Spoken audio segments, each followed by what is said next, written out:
کہو کہ اے اللہ، اے بادشاہی کے مالک، تو جس کو چاہے بادشاہی بخشے اور جس سے چاہے بادشاہی چھین لے، اور جس کو چاہے عزت دے اور جسے چاہے ذلیل کرے۔ ہر طرح کی بھلائی تیرے ہی ہاتھ ہے، اور بے شک تو ہر چیز پر قادر ہے۔ تو ہی رات کو دن میں داخل کرتا اور تو ہی دن کو رات میں داخل کرتا ہے۔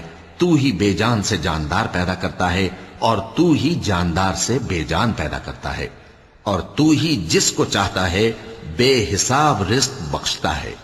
مومنوں کو چاہیے کہ مومنوں کے سوا کافروں کو دوست نہ بنائے، اور جو ایسا کرے گا اس سے اللہ کا کچھ عہد نہیں۔ ہاں، اگر اس طریق سے تم ان کے شر سے بچاؤ کی صورت پیدا کرو تو مذائقہ نہیں۔ اور اللہ تم کو اپنے غضب سے ڈراتا ہے، اور اللہ ہی کی طرف تم کو لوٹ کر جانا ہے۔ اے پیغمبر، لوگوں سے کہہ دو کہ کوئی بات تم اپنے دلوں میں مخفی رکھو یا اسے ظاہر کرو، اللہ اس کو جانتا